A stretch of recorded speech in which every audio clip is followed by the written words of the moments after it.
Welcome back to the channel, everybody. Today, we're going to be talking about something that I didn't think I'd be talking about: yeast and lettuce seeds.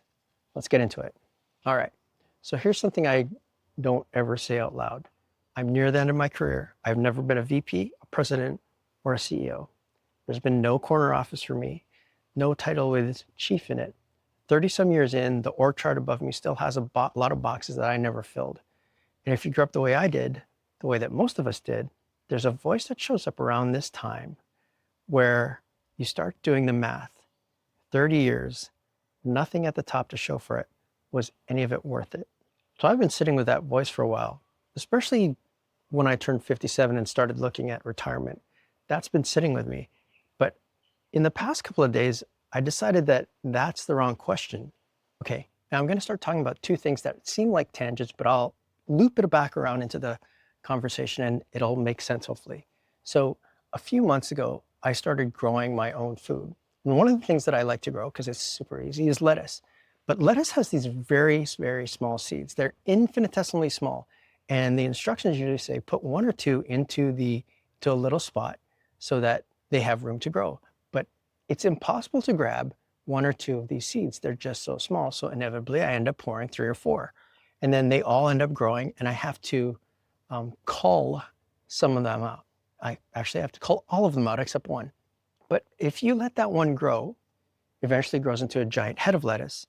And then if you let that grow a little longer, it'll sprout up a flower and it'll produce hundreds of other little seeds that produce hundreds of other lettuces that produce hundreds of other seeds. And it just keeps going on and on. But from that one little seed, you get that lettuce. And no one ever looks at a head of lettuce and goes, wow, that's an amazing seed. Now, the other thing that I was looking at is yeast. Don't ask me how I started thinking about yeast, but yeast is really interesting too, because it's also infinitesimally small. And what you do is you take that yeast, everybody knows what yeast is, you take it and you put it into a lump of dough, you fold it in there and you let it sit. And there's a process that happens where the dough, it starts to grow and it expands in size. And then you throw that dough in the oven, it becomes bread or pizza or whatever you're doing. But no one ever looks at that end product and goes, wow, that's amazing yeast. The other thing that's really interesting is the yeast disappears. Once you fold it in the dough, you can't tell where the yeast is. It just disappears. I'll get back to that point in a minute. Okay, so back to the main story.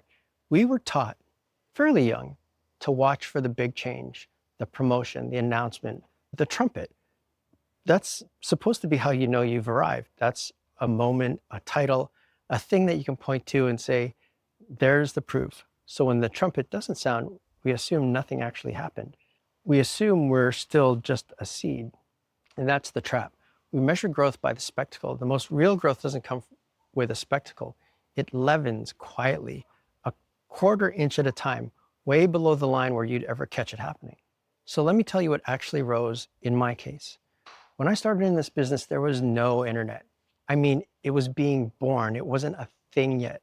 The browser of choice was Netscape Navigator. That's all there was. There was no Chrome.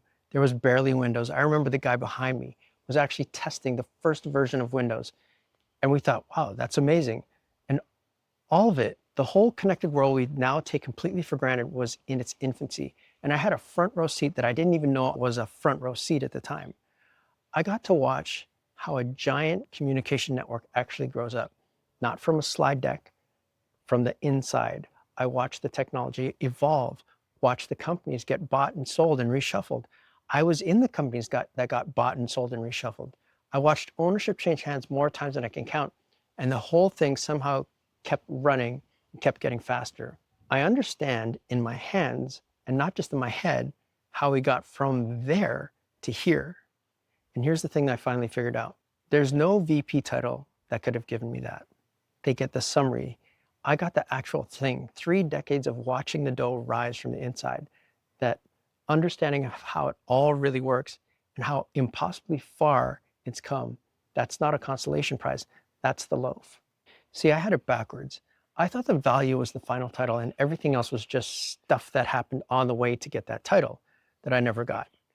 But the value was never the title. The value is the sum total. It's everything that got leavened into me over 30 years that I could never fit on a single business card. The yeast was supposed to disappear into the dough. That's not the system failing me. That's the system working exactly the way that it's supposed to. And I want to be really clear about where this is coming from, because this could sound like sour grapes. It could sound like that I'm sitting here secretly furious that I didn't get the latest promotion to VP or president or whatever. But I genuinely don't feel that anymore. And I think that's because I'm within 2-3 years of retiring, and I know that that time frame is too short for me to make the jump from where I am today to those spots. There's a piece in it that you get only when you have that perspective and when you see the finish line. So what's the moral of the story here?